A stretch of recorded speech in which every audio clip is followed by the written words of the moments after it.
आया कि भगवान के पास बहुत महल आदि हैं, एक आधा हमको भी दे दे तो यहीं आराम से टिक जाएं, नहीं तो इधर उधर घूमते रहना पड़ता है।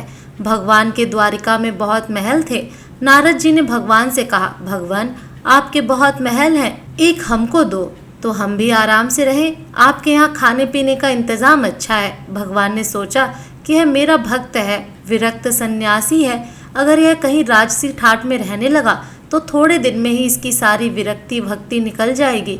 हम अगर सीधा न कहेंगे तो यह बुरा मान जाएगा, लड़ाई झगड़ा करेगा कि इतने महल हैं और एक महल नहीं दे रहे हैं। भगवान ने चतुराई से काम लिया। नारद से कहा, जाकर देख लें, जिस मकान में जगह खाली मिले वही तेरे नाम कर देंगे। नारद जी वहां से चले। भगवान की तो 16,108 रानियां और प्रत्येक के 11-11 बच्चे भी थे। यह द्वापर युग की बात है। सब जगह नारद जी घुमाए, लेकिन कहीं एक कमरा भी खाली नहीं मिला, सब भरे हुए थे। आकर भगवान से कहा, वहाँ कोई जगह खाली नहीं मिली। भगवान ने कहा, फिर क्या करूं? होता तो तेरे को दे देता। नारद जी के मन में आया कि यह तो भगवान ने मेरे साथ धोखाधड़ी की है, नहीं तो कुछ न कुछ करके किसी को इधर उधर शिफ्ट कराकर खिसका कर एक कमरा तो दे ही सकते थे। इन्होंने मेरे साथ धोखा किया है तो मैं अब इन्हें मजा चखा कर छोड़ूंगा। नारद जी रुक्मणी जी के पास पहुँचे। रुक्मणी जी ने नारद जी की आव भगत की बड़े प्रेम से रखा। उन दिनों भगवान सत्यभामा जी के यहाँ रहते थे। एक आध दिन बीता तो नारद जी ने उनको दान की कथा सुनाई। सुनाने वाले स्वयं नारद जी दान का महत्व सुनाने लगे कि जिस चीज का दान करोगे वही चीज आगे तुम्हारे को मिलती है। जब नारद जी ने देखा कि यह बात रुक्मणी जी को जम गई तो उनसे पूछा, आपको सबसे ज्यादा प्यार किससे है? रुक्मणी जी ने कहा, यह भी कोई पूछने की बात है, भगवान हरि से ही मेरा प्यार है। नारद जी कहने लगे, फिर आपकी यही इच्छा होगी कि अगले जन्म में भी तुम्हें वे ही मिले। रुक्मणी जी बोली, इच्छा तो यही है। नारद जी ने कहा, इच्छा है तो फिर दान कर दो, नहीं तो नहीं मिलेंगे। आपकी सौतें भी बहुत हैं और उनमें से किसी ने पहले दान कर दिया, उन्हें मिल जाएंगे, इसलिए दूसरे करें इससे पहले आप ही कर दें। रुक्मणी जी को बात जम गई कि जन्म जन्म में भगवान मिले तो दान कर देना चाहिए। रुक्मणी से नारद जी ने संकल्प करा लिया। अब क्या था, नारद जी का काम बन गया। नारद जी सीधे सत्यभामा जी के महल में पहुंच गए और भगवान से कहा कि उठाओ कमंडल और चलो मेरे साथ। भगवान ने कहा, कहाँ चलना है? बात क्या हुई? नारद जी ने कहा, बात कुछ नहीं, आपको मैंने दान में ले लिया है।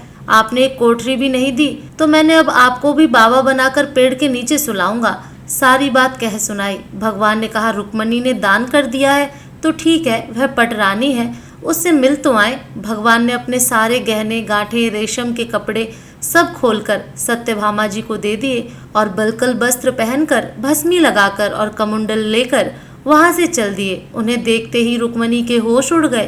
पूछा, हुआ क्या? भगवान ने कहा, पता नहीं, नारद कहता है कि तुमने मेरे को दान में दे दिया है। रुक्मणी ने कहा, लेकिन वे कपड़े गहने कहाँ गए? उत्तम केसर को छोड़कर यह भस्मी क्यों लगा ली? भगवान ने कहा, जब दान दे दिया तो अब मैं उसका हो गया, इसलिए अब वे ठाट बाट नहीं चलेंगे। रुक्मणी ने कहा, मैंने इसलिए थोड़े ही दिया था कि ये ले जाएं। भगवान ने कहा, और क्यों दिया जाता है? इसलिए दिया जाता है कि जिसको दो वह ले जाए। अब रुक्मणी को होश आया कि यह तो गड़बड़ मामला हो गया। रुक्मणी ने कहा, नारद जी, यह आपने मेरे से पहले नहीं कहा, अगले जन्म में तो मिलेंगे सो मिलेंगे, अब तो हाथ से ही खो रहे हैं। नारद जी ने कहा, अब तो जो हो गया सो हो गया, अब मैं ले जाऊंगा। रुक्मणी जी बहुत रोने लगी। तब तक हल्ला गुल्ला मचा तो और रानियां भी वहां इकट्ठी हो गई। सत्यभामा जामवंती सब समझदार थी। उन्होंने कहा, भगवान, एक रुक्मणी के पति थोड़े ही हैं, इसलिए रुक्मणी को सर्वथा दान करने का अधिकार नहीं हो सकता, हम लोगों का भी अधिकार है। नारद जी ने सोचा, यह तो घपला हो गया। कहने लगे, क्या भगवान के टुकड़े कराओगे? तब तो 16,108 हिस्से होंगे। रानियों ने कहा, नारद जी, कुछ ढंग की बात करो। नारद जी ने विचार किया कि अपने को तो महल ही चाहिए था और यही दे नहीं रहे थे, अब मौका ठीक है, समझौते पर बात आ रही है। नारद जी ने कहा, भगवान का जितना वजन है उतना तौलकर दान कर देने से भी दान मान लिया जाता है।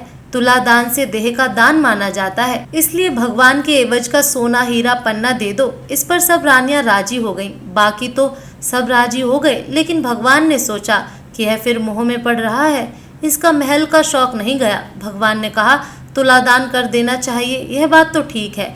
भगवान तराजू के एक पलड़े के अंदर बैठ गए। दूसरे पलड़े में सारे गहने हीरे पन्ने रखे जाने लगे। लेकिन जो ब्राह्मण को पेट में लेकर बैठा हो, उससे द्वारिका के धन से कहाँ पूरा होना है।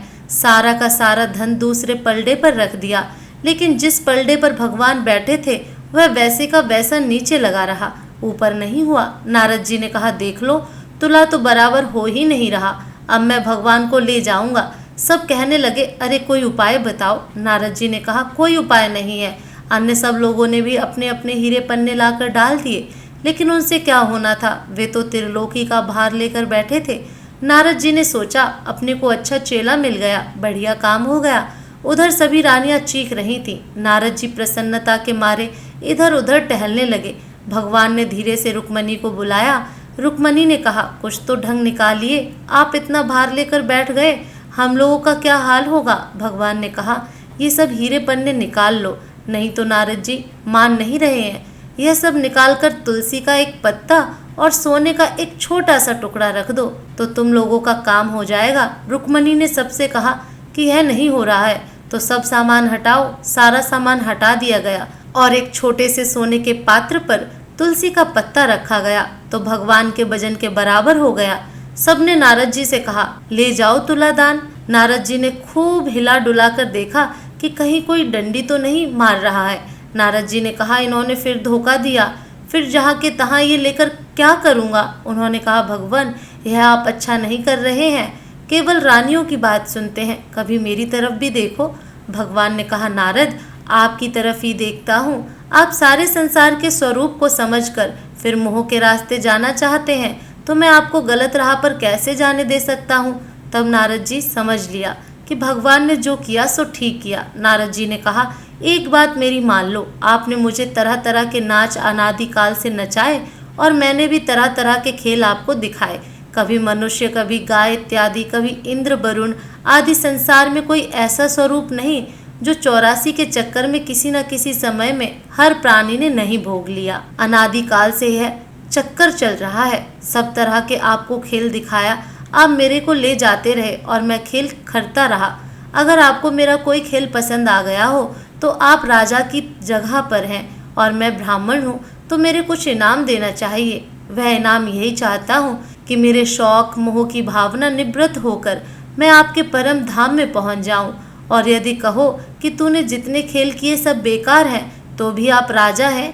जब कोई बार बार खराब खेल करता है तो राजा हुक्म देता है कि इसे निकाल दो। इसी प्रकार यदि मेरा खेल आपको पसंद नहीं आया है तो फिर आप कहो कि इसको कभी संसार की नृत्यशाला में नहीं लाना है, तो भी मेरी मुक्ति है। भगवान बड़े प्रसन्न होकर तराजू से उठे और नारद जी को छाती से लगाया और कहा, आपकी मुक्ति तो निश्चित है। जय श्री कृष्ण।